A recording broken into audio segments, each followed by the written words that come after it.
In today's video, I show you probably the most transformative project I have done to date in the van, and that is installing my ceiling. So as usual, check the timeline of this video for time codes that will allow you to jump around to different sections. And if you find this video helpful, please hit that subscribe button, like, comment, and check the description box below for a link to my Instagram, where I share van build updates more frequently. With that, let's get started. So when it comes to your ceiling, you want to think of it as two separate sections. First step being to do your furring strips, and then the second one's actually putting up your ceiling. These are two of my furring strips right here. I'm using 1/2 inch Baltic birch plywood, and I'm cutting them 2.5 to 3 inches wide to go on the ribs of my ProMaster ceiling. I'm using 1/2 inch because I'm trying to keep the ceiling as minimal as possible so I don't lose very much headspace. Since I am tall, I really have to make sure I'm being conservative. And I'm using Baltic birch. I know it's a very expensive plywood, but this is leftover scraps from my cabinetry, so I don't really have a use for it, so I'm going to use it for this.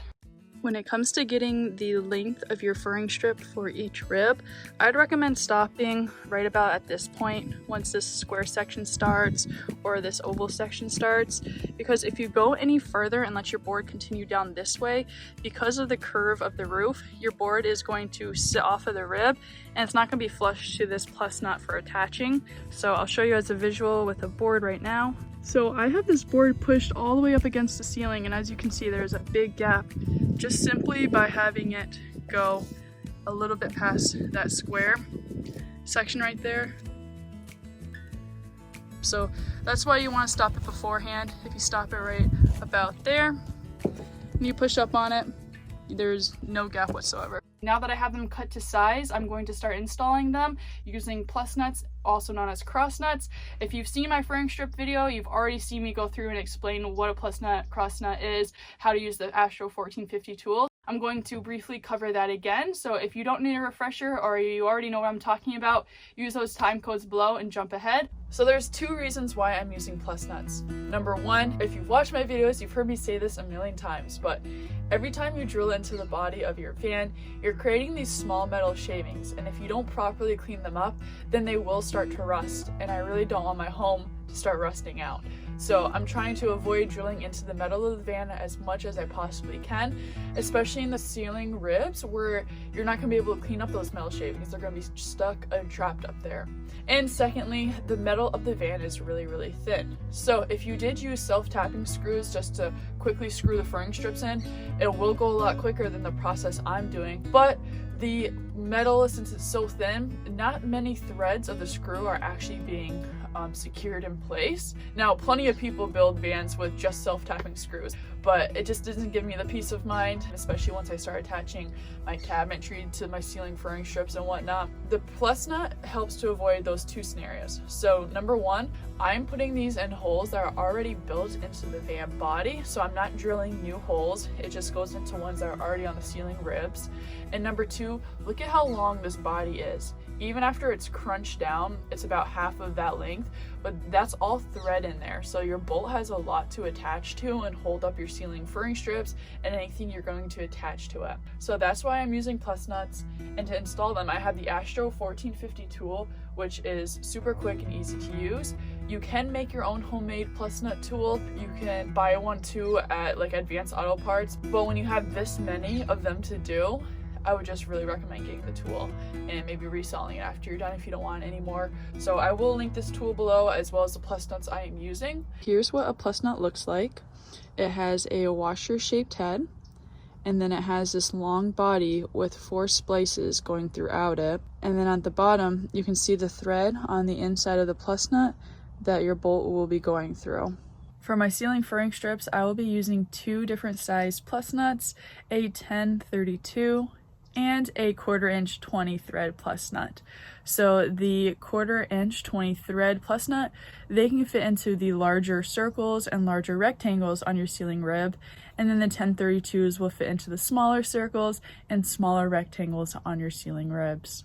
And that's in relation to a ProMaster. So hopefully you're working in a ProMaster and you can use those numbers. For this demo, I'm going to be installing my 1/4 inch 20 thread Plusnut, and so I went ahead and grabbed the 1/4 inch 20 thread head for the Astro 1450 tool. So what you're going to do is take the thread and insert it into the Astro 1450 tool first. There is this piece on the inside that you need to push down so you can tighten the thread all the way down.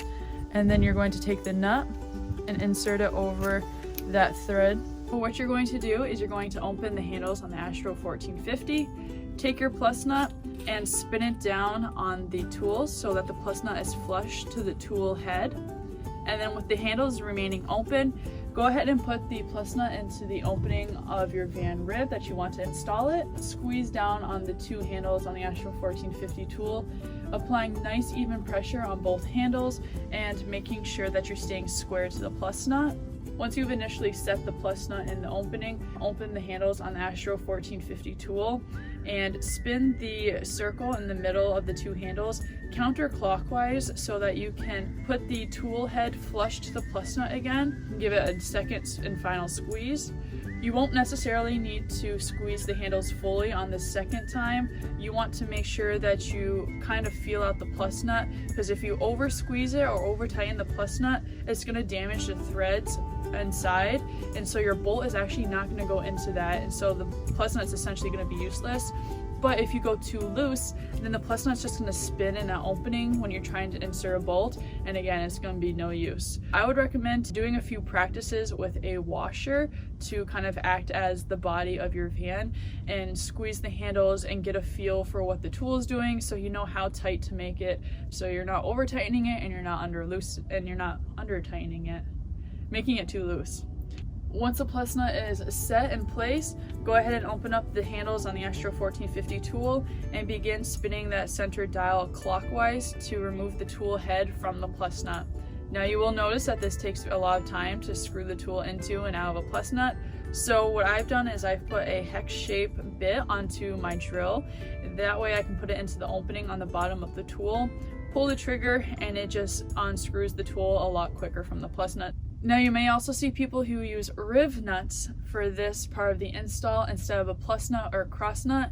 It's essentially the same thing, but the only difference is on the back of a plus nut or a cross nut, you see that plus or cross shape. A riv nut, you almost have another washer on the back side. Through my research and reading up on the two differences, I found that plus nuts tend to say that they are stronger, but I've seen people use riv nuts throughout their entire van build. Totally up to personal preference, but that's kind of why I chose plus nuts instead of riv nuts.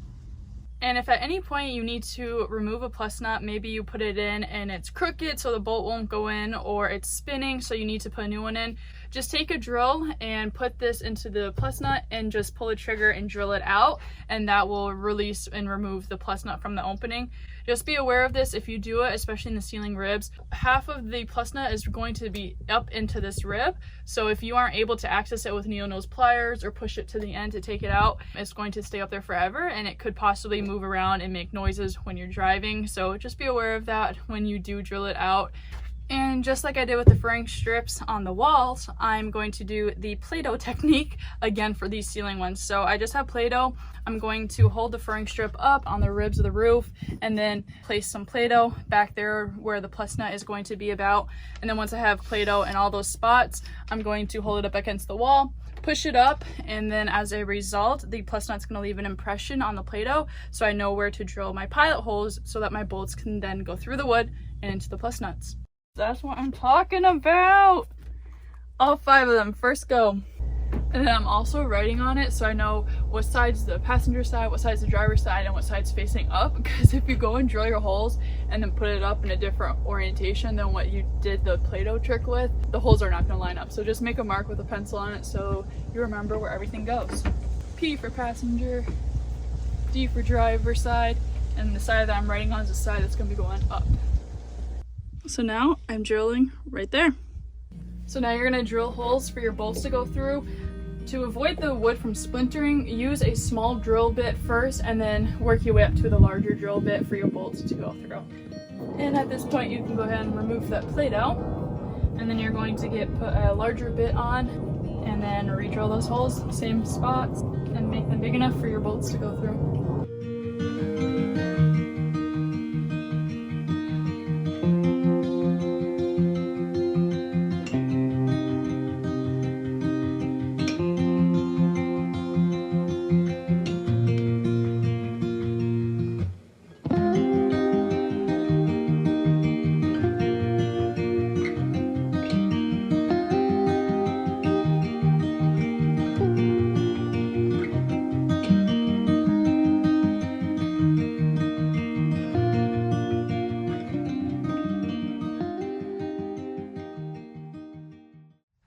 Now that I got my pre-drills into this furring strip, I'm gonna go ahead and just install it briefly to make sure everything lines up. Remember to put the 1/4 inch 20 thread bolt into the 1/4 inch 20 thread holes for the plus nut, and then the same for the 10/32. All 5 screws line up perfectly with the plus nuts, so I know that I can proceed from here.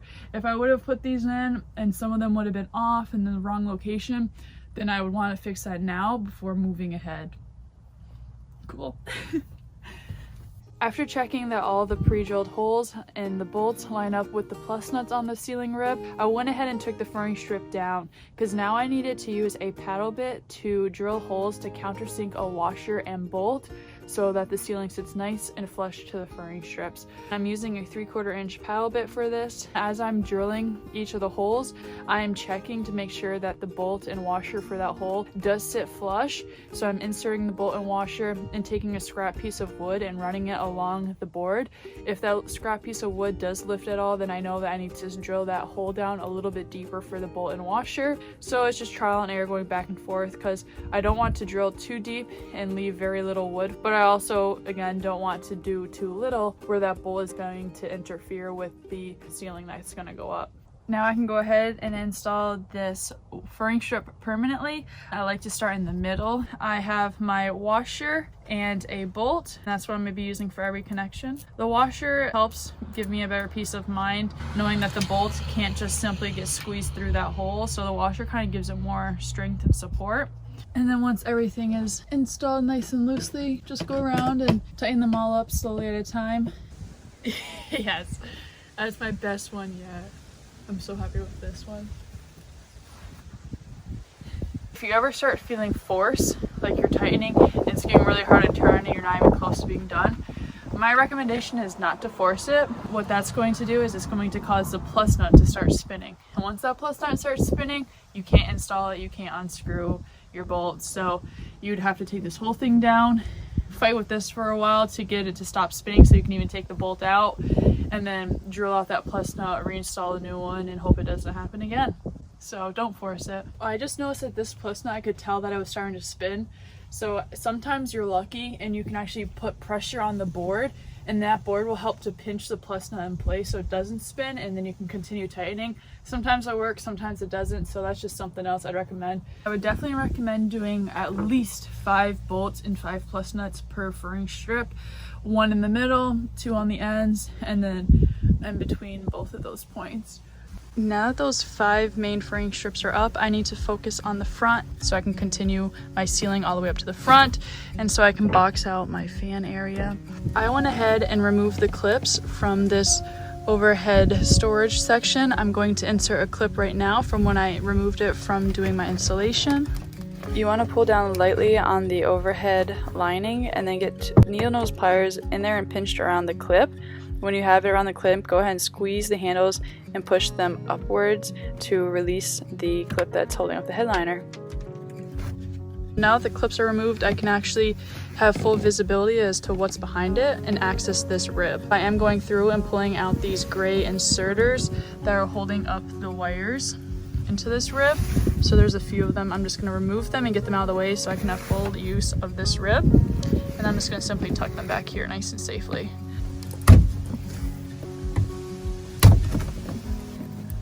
Okay. Because there is such little space right here, obviously my Astro 1450 tool is not going to fit here for my plus nuts. So I did buy the handheld device from Advanced Auto. It's an M5 riv nut tool.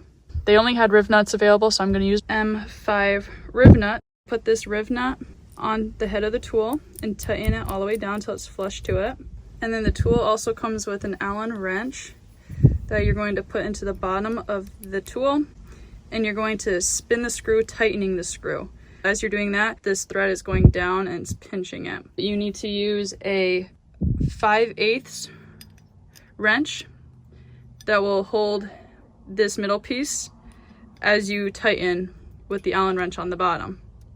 And let me tell you, as you spin this and you're tightening it, it's going to be really, really, really challenging, especially at such an awkward angle up above the cargo area. So I got my impact driver with a small hex shape bit, which is good because this can fit up here at this angle with no issue. So instead of using the Allen wrench, I would just use the drill.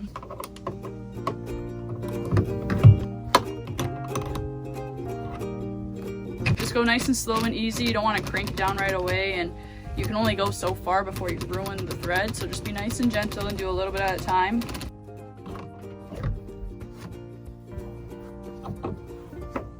Unscrew the tool from the riv nut once it's set, and then you're good to use it. Pull the trigger, feel it. You see how I just pulled it down so it's not pinched enough so it can still come out of the hole, so that way I can just gauge where it's at in the process of being set so I don't overdo it or underdo it. So now it's holding on its own, so it's close to being done. Now that feels pretty solid. Take your drill and put it in reverse. And then you can just take out that tool and now you have it set.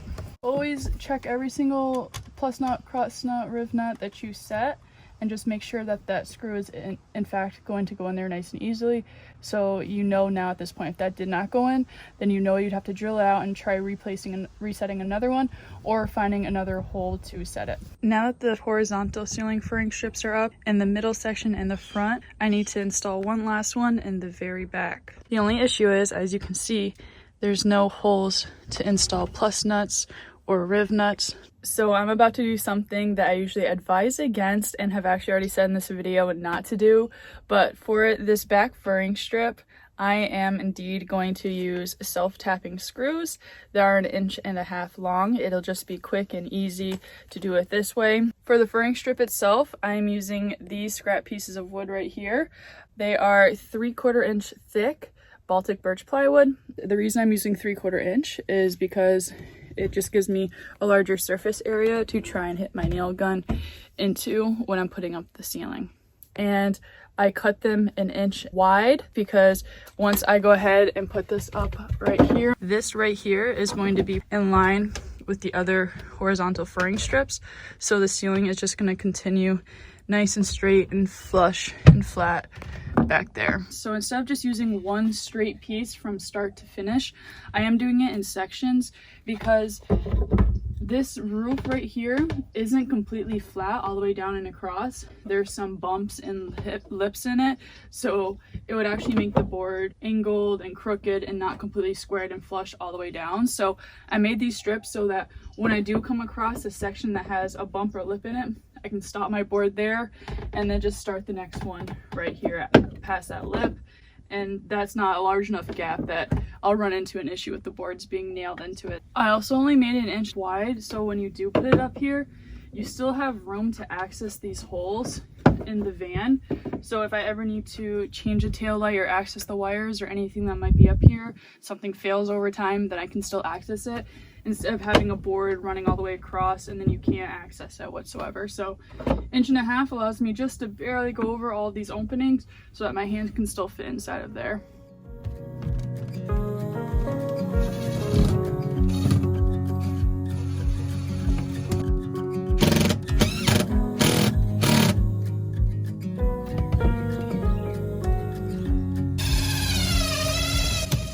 The other thing that I am doing is adding screw caps to the ends of the self-tapping screws that are holding that back furring strip into the metal of my van. The reason being, there's lots of wires that run up over those back two doors, and I'm running puck-like wiring through there. So when you're pulling wire, moving wire, you don't want it to hit that screw and get damaged. All right, so now I'm gonna frame out my fan area. That way, once the ceiling's up, I have something to screw into to attach this final trim piece. And because I'm going to need something to screw into between here and the next furring strip to continue my ceiling. So to do that, I cut strips to fit between the front furring strip and then the next furring strip behind the fan. So there's gonna be one that goes right here and one that's gonna go over here. And then in between these two, I'm going to also put furring strips right there and right there. This is 1/2 inch Baltic birch so that it matches up nicely with the 1/2 inch furring strips on the horizontal ribs. I went ahead and used my Craig jig tool to put pocket holes into both ends, 2 on each side. So now I'm going to take some wood glue and put it on both those ends, stick it between the front and next furring strip, Beautiful. That'll be perfect actually. So now I'm gonna screw it in. Use 1-inch Craig jig pocket screws to fasten it in place. Do one side first, not all the way, and then jump to the opposite side, an opposite corner, and do that one a little bit, and then jump back up here to do that one, and then that one, to prevent the board from twisting and turning. And then you can go back through and tighten them all once you've done that.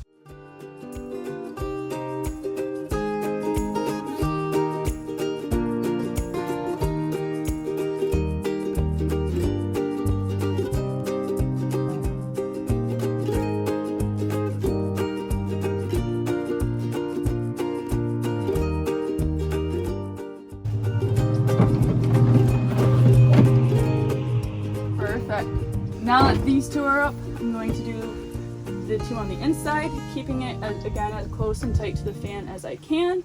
Alrighty, so the front fan is all framed out. Again, I did this so that I could install the trim piece and have places around the perimeter to secure it in place. And then also, I can't continue the ceiling over my fan, so it's gonna have to stop here, and then it's going to start again right here and finish off in the front furring strip. That's why you gotta box out whatever you got on your roof. All right, so the furring strips are up. Quick recap, I did furring strips on the horizontal ribs on the ceiling of the van. For the front section, I removed this headliner and installed a furring strip on that rib. In the very back of the van, there was no rib to attach furring strips to, so I used 3/4 inch Baltic birch plywood that I cut to 1 inch wide and used self-tapping screws to put it into the back of the van. Then I also went ahead and boxed out my fans. So this is the back fan. I also added a vertical furring strip right here between these two horizontal beams because these beams are really close to each other. So this is nice, strong, and supportive, which I'm going to use to attach some overhead cabinetry to as well. And then again up here in the front, box out the front fan. And then I also did a little bit of a box for my shower curtain, which I'm going to be putting hooks into these furring strips so that I can hang up my shower curtain when I need to shower. So now that the ceiling furring strips are up, it is time to install the final ceiling. When it comes to choosing the style of your ceiling, there's a few different variations I have seen in the van life community. One being tongue and groove, another option being shiplap. A third option would just be putting up sheets of plywood. And I've also seen people do plywood on the ceiling and then take slabs of wood and put those on the ceiling and put a space or a gap between the woods. Some people even paint the plywood and put a cool design on it, but you can get really crafty with your ceiling. You can do cool designs. I've seen people do like diamond shapes and get really crafty with it. And a friendly reminder, if you're tall like me, you want to keep your ceiling as minimal as possible. To help you make this decision, you want to consider the things that you will be doing physically in the van, whether that's just standing up, walking, have your hair in a bun, have shoes on, stretching, showering, getting dressed, dancing, whatever it might be, whatever you're going to do in your van, just make sure you feel comfortable with however much headspace you leave for yourself. And the last tip I will give in regards to choosing your ceiling is considering the lights that you'll be using. I know that I'm going to be using puck lights for my ceiling, so I made sure I got a board that was wide enough to actually install my puck lights into. So if my puck light is, say, that's 2.5 inches in diameter, I don't want a board that's any smaller than 2.5 inches. Just aesthetically wise, you can definitely do it if you would like, but personally I wanted my puck lights to go on a single board on the ceiling and not overlap into another board. I've also seen people use LED light strips on their ceiling with the slab design. So if you do that, you want to make sure that you leave a large enough gap between the next slab of wood for your LED lights to go into. For my ceiling, I purchased these 8-foot long, 1/4 inch thick, 3.5 inch wide cedar tongue and groove planks from Home Depot. They come in a pack of 6. I really like this because it is lightweight. It is thin, which I need because I'm really tall, so I need an extra headspace. And it was fairly inexpensive. This pack only cost me about $25 at the time. And also they come with knots and grains and stuff, so it adds some texture in the van and some characteristic, if you will. So I'm really excited to be using these, but I will be fully transparent. There are a lot of cons that come with this that I've read up on, so I just want to share them with you if you decide to go this route, because I think if you know ahead of time, then you won't be as frustrated during the process if you're anticipating it and you know how to deal with the cons of these boards. So con number 1, because they are so thin, the tongues and grooves of the boards are really brittle and sometimes they will break. Number 2, sometimes the boards can warp really easily because they are so thin.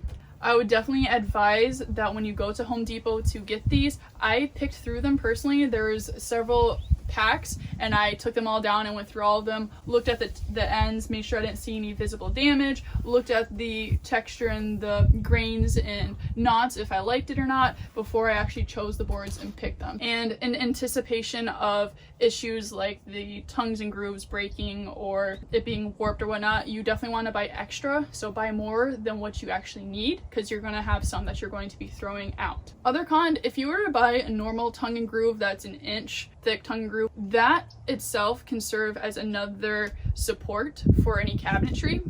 So if you're planning on installing, say, overhead cabinets and you want to just drill directly up into the ceiling, you can do that with your 3/4 inch tongue and groove because it's thick enough. Since this stuff is really thin, you can't use this for any overhead cabinets. You're really going to want to make sure that you're drilling into your furring strips when you install those because these are not going to provide any support or structural foundation for that.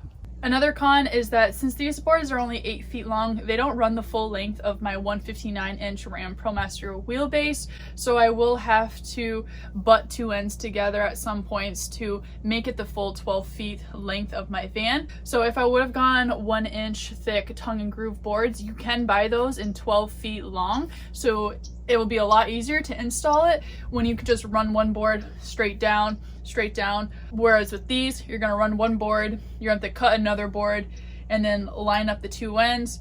Sometimes I've also heard that these boards, the widths aren't exactly the same every single time, so sometimes you have to pick through your boards to find 2 of them that are the same width to butt the ends up together. So you'll also have to plan ahead when you're attaching them so that you can stop on a furring strip so you can end one board and start the other board on that same furring strip to run all the way along the roof of your van. Personally, I would have loved to have used 12-foot boards, but I chose the trade-off of having a thinner ceiling and more headspace, so I had to go with the 8-foot long boards. And for those of you not familiar with tongue and groove planks, on each board there is one side that has a groove and on the other side it has a tongue. So when you're putting the boards side to side next to other boards, the tongue of one board is going to go into the groove of the other board and so on and so forth. So the nice thing about this is that it adds a little bit more support to your ceiling too because of that tongue and groove connection. So yeah, these are the boards I'm using from Home Depot. They're lightweight, thin, and inexpensive, and add some pretty texture and design in your van. So let's get to prepping these boards, which includes sanding and painting, and then we can go ahead and install them. As you will see on the instructions that come with these boards, you want to space them out and allow them to dry for 72 hours in a room with a humidity relative to where you will be installing them before you go ahead and prep the boards further.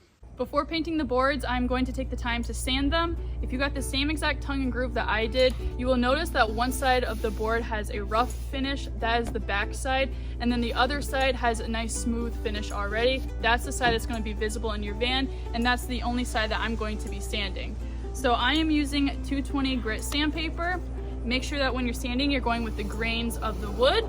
After you're done sanding it, take some cheesecloth to wipe down the board to remove any sawdust that was created so that it can be ready to get painted. Always make sure you're wearing a respirator and safety glasses to protect yourself. Other than that, let's get to sanding.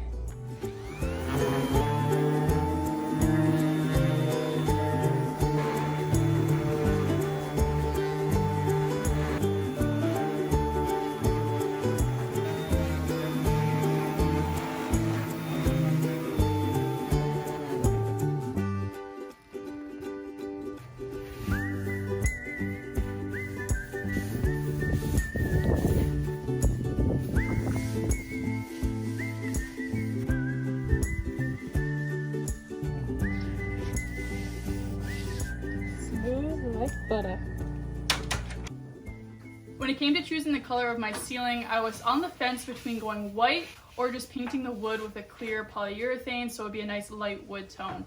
The pros of having the white ceiling was that it really opened up the space, made the van feel bigger, brighter, cleaner, and longer. But having a white ceiling also means that you can see dirt on the ceiling when it gets dirty up there. And also I was afraid it would be too much white because my cabinetry is going to be white, so I was just afraid that it was going to be overly white. So I did decide to go with a light wood tone ceiling. The light wood tone ceiling is nice because it breaks up all my white cabinetry, gives it more color in my van, more characteristic, more texture with the knots that you can see in the grains in the wood. The only downside I will say to doing a light wood tone, and this is why I was kind of on the fence, is that design-wise, you're not supposed to have your ceiling, countertop, and floor be the same color. Those are the three layers that you're supposed to really break up. I really want to do wood countertops and a wood colored floor, so ideally I should be going with a white ceiling and not doing a wood tone ceiling as well. But I've decided to go ahead and do this.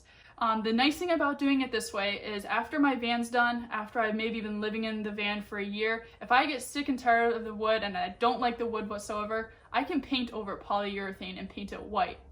But if I were to start with a white ceiling from the beginning, you can't paint that with polyurethane to get the wood tone. This polyurethane is Minwax. I'm doing oil-based, it's fast drying. I'm doing warm ultra flat, which means that the finish is not going to be shiny. Really, you don't want shiny ceilings. You don't want your ceilings to be able to reflect a lot of light so that it doesn't show many imperfections in the wood. For this polyurethane, you want to make sure you stir it well. Do not shake the can. And you want to apply a thin coat with either a high quality synthetic or natural bristle brush.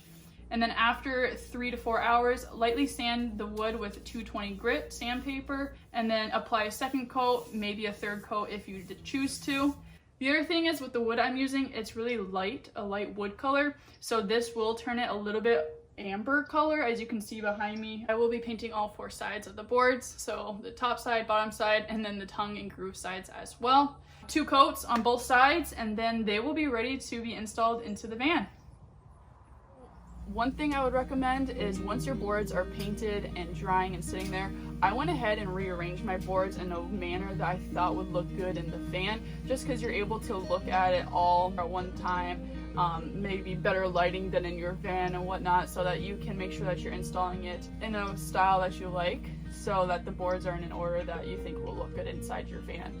Also, once you're done doing that and you actually pick a board to come and install it, always, again, since these boards are really thin, double check that there's no damage. Check the tongue, literally from one side of the board to the other side of the board. Check the groove, one side of the board to the other side. Make sure it's not warped, there's nothing wrong with the board before you go ahead and install it. You could always cut the board where that problem area is, or just avoid the board altogether. Now that my boards are sanded and painted, it is time to install them. So the very first board that you put up is the most important. This is going to be your center board. You want to make sure that this board is perfectly straight. Otherwise, once you start putting up other boards next to it, then it could potentially be at an angle, which could be emphasized by your cabinets when you put it up, and you'll see that your ceiling is angled a little bit. Also, if you start having an angle and they aren't perfectly straight down your van, then you might get in a pinch where you're trying to install a board right here and it fits up in this section, but at that section there's not enough room for the board to fit. If you're looking at your first board, mine are 3.5 inches wide, you want the center of that board to be on the middle line of your van, not a crease. So if you had one board here and one board here, not the crease between those 2 boards, but the actual dead center of the single board. That just looks a lot better in my opinion. Now, if you're working in a Ram ProMaster like I am, I don't know about sprinters or for transits, the ribs on the ceiling, if you put your hand on one end and the other end and bring it in, you can feel when the ribs go down, then up, down, then up. If you keep going, you're going to find that center rib, and then you want to find the center of that rib. Hopefully this is all making sense. The center of that rib, and then you can go off of that. I went ahead and I made a mark in the front right here next to my front fan on one of those boards where that center is, and then I did the same thing on the back fan. And then I found the center on my board and put a mark on there as well, and then I just lined up all 4 of those marks. The mark on the board with the mark on my front fan, the mark on the back end of the board to the back fan mark. Hopefully that makes sense, but it's very, very important that the first board is super straight. Also, if you're using tongue and groove like I am, or even if you're using shiplap, you want to take into account the visible board itself, like the board part that's visible. You don't want to include the tongue because it's not going to be visible. So you just want to really find the center of the board that's going to be visible. So when it comes to attaching your ceiling boards to your furring strips, there's really 3 methods that you can do: glue, brad nails, and screws. Glue, personally, I would not recommend. I've heard from some people that sometimes their glue fails over time. The other option is brad nails, which is the second best option in my opinion, and that's actually what I'm doing. Number 1, because it's quick and easy, just to hit the nail gun on the furring strips and move on. Also, the nails are really small, so the holes that it's creating in your boards aren't that visible and they don't stand out, which gives the van ceiling a nice clean finished look. But the only cons I will say of the brad nails is that sometimes nails can fail over time, especially when you're driving and your van's vibrating and moving. Maybe those nails are going to slowly start to come out. I don't know. We will see over time. If I need to, I can just take a nail gun and re-nail it if I start seeing that happen. Now, the third attaching style option would be screws. Screws, in my opinion, would probably be the best option in terms of longevity and holding them up. The pros of screws is, well, screws rarely with vibration will come undone or loosen out, like a brad nail might just fall out kind of thing. A screw is usually in there pretty securely. Cons to doing screws in this specific application is that, number 1, you'd have to pre-drill every single time in these boards because they're so thin and you don't want to split the wood, so that can be time consuming. Also, another con is that the screw heads are a lot bigger than the nail heads, so it'll be more visible in your van. So since my tongue and groove is a 1/4 inch thick and my furring strips is a 1/2 inch thick, I'm using 1/2 inch brad nails. But the thing with the tongue and groove, since it's a 1/4 inch, when I was putting my nail gun up against it, the nail gun would dent the wood or scuff up the wood, or when I'd pull the trigger, the nail will go like halfway down through the tongue and groove, which is already only a 1/4 inch thick. So what I started doing was I took an old gift card that I had in my wallet, a plastic gift card, and I would put that up on the board and then nail gun through that. So what the gift card does is, number 1, it protects your wood from any scratches or dents. And number 2, the nail doesn't sink as far into the wood, which is great, so that it has more of the tongue and groove material that it can hold up. So I would definitely recommend using a gift card or an old card that you can just trash after if you're using a thin tongue and groove like I am in brad nails. So if you're using brad nails, I would try my best to keep the nails in a single line across all the boards as best you can, so that they're somewhat in line and not just random nail holes everywhere on the ceiling, just for a cleaner finished look again. Probably something that I'm nitpicking because I'm a little OCD, but just something else to consider. So around the fans and anything else that you have on the roof of your van, you're gonna have to scribe some boards out around it. I went ahead and put this one in so that I would have that as a reference before I started doing this. You want to make sure that you go ahead and do these sections when you're boxing things out on the ceiling, because if I would have just ran another board right here and just kept going and saved the fan to the end, you can't insert these into the tongue and groove. You're gonna have one right here that you can't get in to fit in there. So you have to do all of those random pieces before you run another full-length board right here and pretty much close off the option to install any more tongue and groove there. So whenever you have to cut this tongue and groove, whether you're boxing out a fan, an air conditioner, or just need to cut it to length so you can stagger your boards, I always recommend using tape. So again, idea of where you're going to be needing to cut it, and then put tape on it all the way around, and then that way you can draw your line on this tape and see it when you cut it. The purpose of this tape is to prevent any saws from chewing up your board and destroying your board, so you can give it a nice clean cut. When you're cutting, go nice and slow because this board is really thin. If you go too fast, you could splinter it.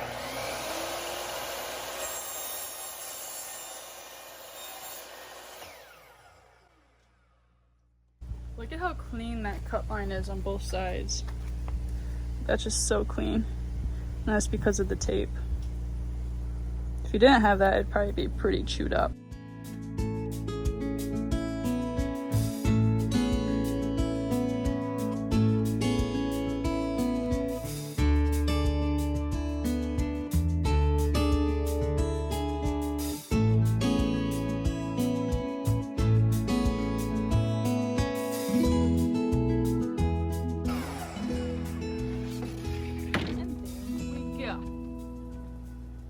this board, I had to cut a slot right here so it would fit around the fan.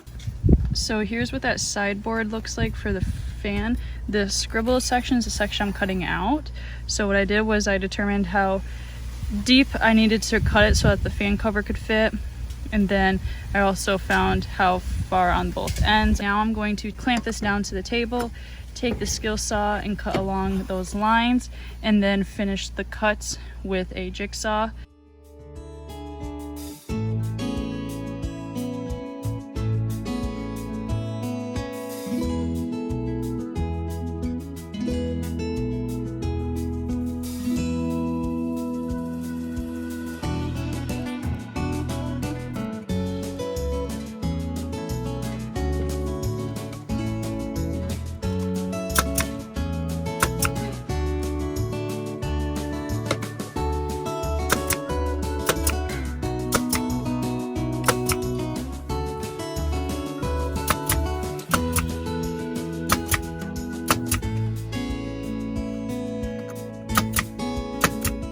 One more section right here, and then the back fan is framed out and we can move to the front fan.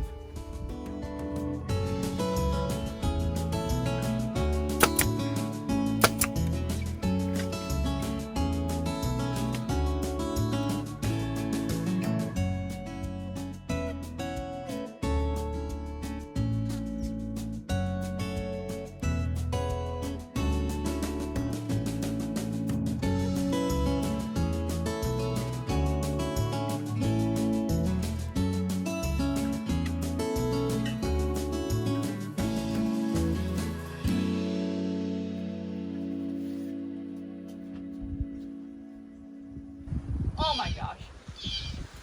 Wait till you see this. It's mint.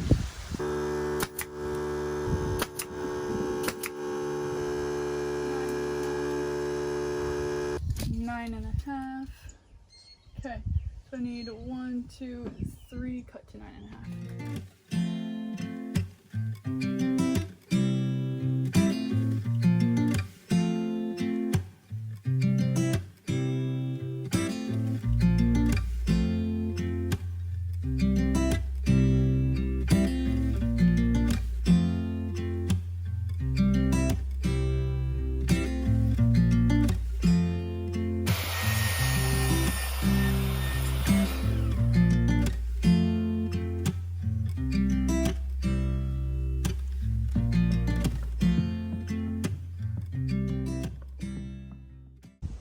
You also want to make sure before you put any boards up that you're pulling these wires out and all the way through, because it's not very much space right here to try and fish them through. So definitely make sure you're bringing your wires out.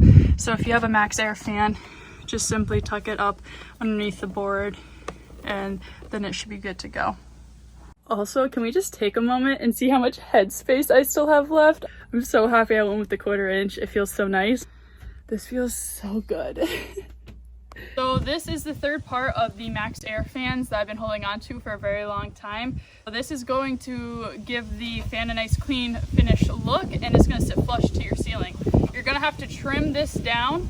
Personally, I'm using a table saw. Probably not the safest method, but it's the quickest and easiest for me right now. I'm simply setting up my fence. I need it about 3.5 inches long, so that sits flush to my ceiling. And then I'm taking the front of the trim piece, running it along the fence, and just sliding it, doing one side, flipping it, doing the other side until all 4 sides are done. It is dangerous because you have to raise your blade up so high so that it does cut through the plastic piece. So just be very careful when you're doing this. Again, not that I'm recommending it, this is just what I'm doing. So do with that information what you will, but I got 2 of these bad boys to cut, so let's get to it.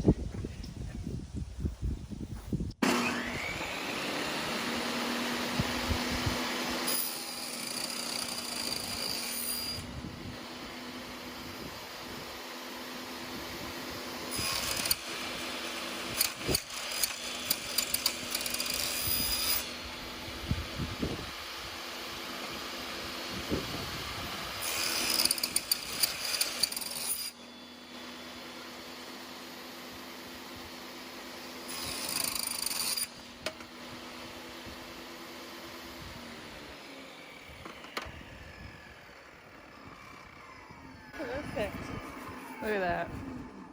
Quick and easy. So again, with these boards, I would definitely recommend pre-drilling with a smaller drill bit, smaller than the size of the screws that were provided with your fans. So hopefully you still held on to these for this part. Since these have been sitting around for a while, I took a mystery eraser and just cleaned up the fan and whatnot so it's nice and white again. So now I'm just gonna place this up and then start pre-drilling it and adding the screws. Simple as that. And on the fan trim piece, there's 4 places to put screws in, so you can put this in wherever you want it. If you want to put the screws facing the back and the front of the van or the 2 sides of the van, totally up to you. What am I gonna do? Let's see, maybe that way? Yeah, I like that.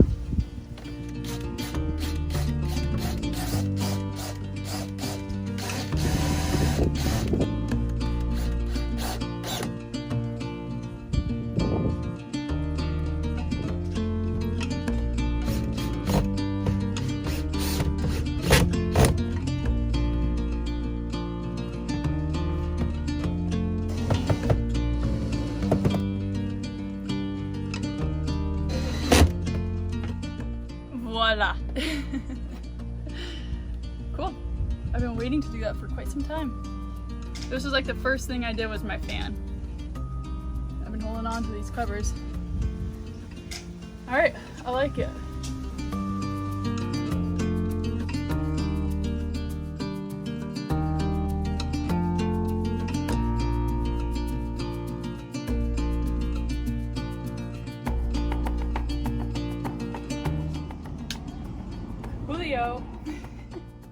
That looks so nice. Oh my gosh, that looks so clean. That looks awesome. I love that. And I took that one step further. You can see my back fan. You can see the 4 screws that I used to install the trim piece. Not a big deal, but if you wanted to cover those up and make them less noticeable, you can get these white screw caps that I got and put them over the screws. So it just blends in a little bit more. If you're interested, I will link them down below. Once the ceiling was built out around my fans, it was time to install and wire the ceiling puck lights. Now, I'm not going to go into detail in this video, but stay tuned because my next video will cover this topic.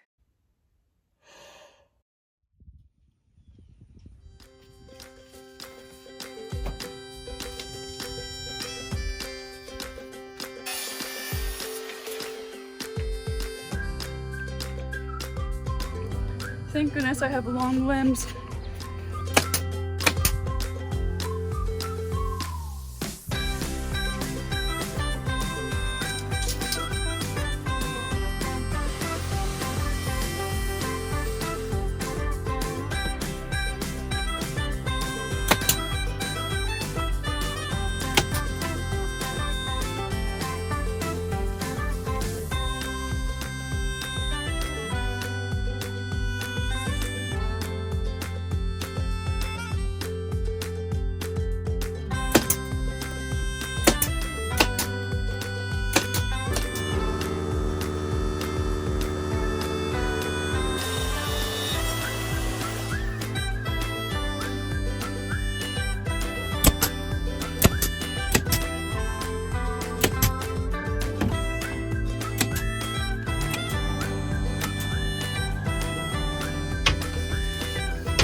I'm so happy I can stand up in this and I have my hair in a bun.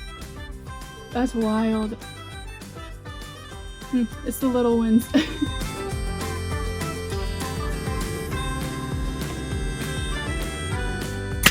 Oh boy! Don't do that. Oh boy. Oh boy. Oh boy. Oh boy. We're good. So that one did not go through a board. Instead, it went through my finger. Alright, I gotta clean that off before I get blood on my ceiling. So I'm also gonna take some blue painter's tape and mark that furring strip out just so I have this for reference when I start attaching cabinetry, that I know that, hey, I got a furring strip right there. You could also, if you're being consistent with where you're nailing and or screwing the boards into the ceiling, you can see that all the wood nails are right there and right there, so you can be pretty confident that there's a furring strip there. But just for a quick, easy reference and a quick glance, I'm going to do this, because once you start putting up this final row of boards, it's kind of hard to tell where the furring strips are. So there's that. I'd also recommend turning these springs on the puck lights so that they're not hanging over the edge, because I just went to install a board and that went into the groove of it and it was just a pain to get out. So just make sure you're spinning them so that it doesn't interfere with anything when you're putting up a board.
Whew. Oh my gosh. This stuff smells so good. Oh my goodness. Bada bing, bada boom. Light number 9 on the ceiling. This is gonna be my light for my shower and for when I'm sitting in my swivel seat doing some work right here on the fold up kitchen extended countertop. Woo!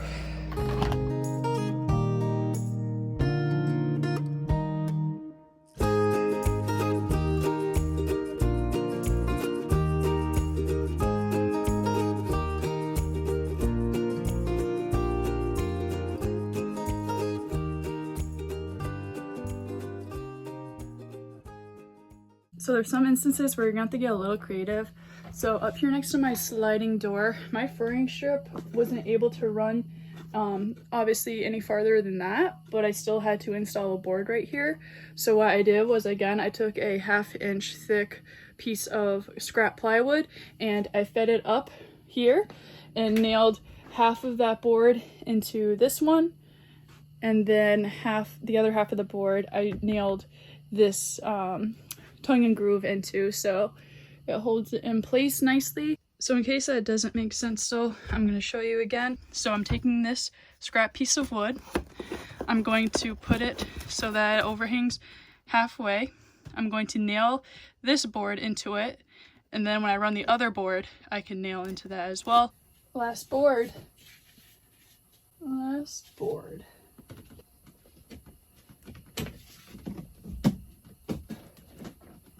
And so naturally, I'm going to struggle with it. Okay, come on. We can do this. There we go. Got it started. Keep it going. Keep it going. Keep it going. All the way. Okay. Oh no.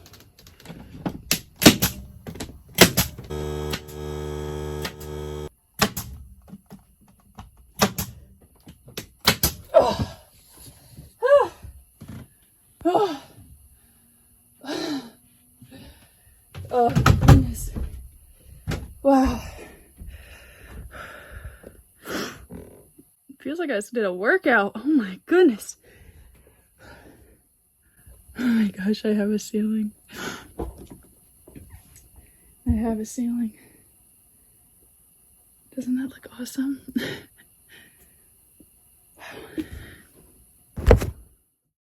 Next, I went ahead and punched any nails that did not go deep enough to be fully hidden, so I could fill the holes and they would blend in a little better and give the ceiling a clean finish.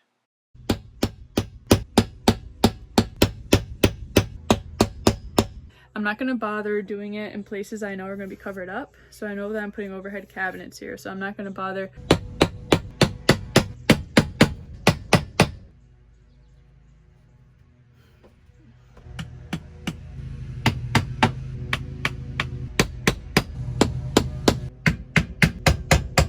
Now it's time to fill those holes with wood filler. I am using this Minwax stainable wood filler. It is stainable, paintable, sandable, it dries fast. It also is going to help secure the nail in place even better. I was going through and just filling the nail holes with this putty knife still and the filler, but it was just messy. It was going to have to require me to sand it later and maybe repaint it. So I have a clever idea. Growing up with a farm next door, they have an abundance of syringes. So I went up there and grabbed this from the cow shed, and I simply put this syringe into the wood filler container, pulled the syringe back, and it filled my syringe for me. The hole on the top of the syringe is fine enough that I just simply hold it up to where the nail hole is, push a little bit, and it fills it flawlessly. There's no cleanup necessary or anything like that. So here's a nail hole right there. Just going to line up the syringe on that nail hole, push up a little bit, and it's going to fill that hole. Pull away if you need to. Just swipe your finger on it like that. And look, it's nice and clean and done. I would recommend only putting a little bit of the wood filler in the syringe at a time, because if you do too much and maybe you stop or take too long of a break, then the wood filler is going to already start to dry because it's fast drying, and it's going to clog up. It's going to clog up your syringe. So just do a little bit at a time and add some once it's all gone.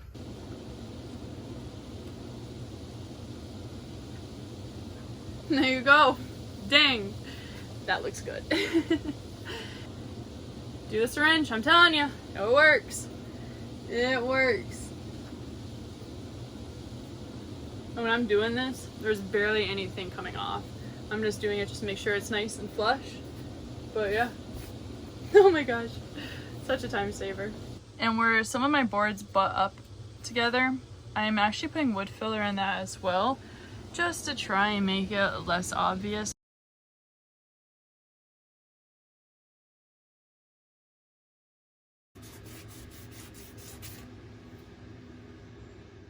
Now, the last comment I'm going to make about this install, I know it's been a very long video, so thank you for sticking around, but it's in regards to how I'm finishing the perimeter of the ceiling. In regards to the front section, I still have this right here, so it covers it up pretty nicely.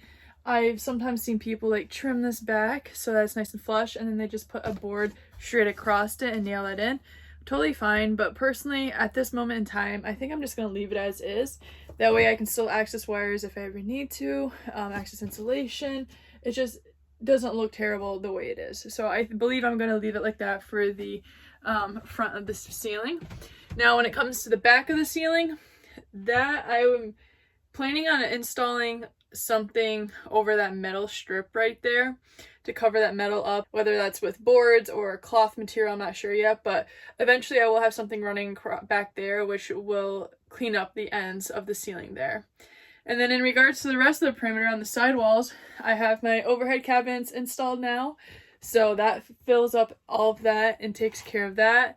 And then again, over here next to the sliding door, same as the back section, I'm going to be putting something up right here.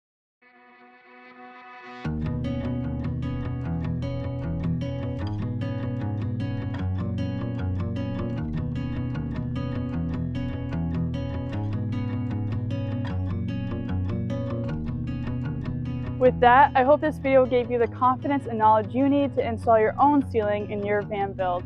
Tune in to my next video where I'll show you how I installed and wired my ceiling puck lights. Until then, thank you for watching and I'll see you next time. Bye for now. Hopefully this video gave you the confidence and knowledge you need. Oh my gosh, the sun is right in my eye. As a post, I'm getting a call from my mother. 1 second. Hello? It would be helpful if I installed the right side to the right side. Oops. Oh, my skin is gonna hate me after this.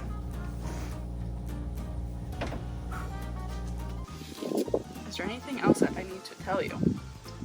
Little bit. No, I think that's it. Let's see, what else is there that comes to mind? You're like, who are you talking to? No one's out there. Who are you talking to? You think I'm going crazy? Do you think I'm going crazy? What else is there? Nope. It's not plugged in. It would also, again, help if I plug this in, right? Where did I put the syringe? Oh, there it is.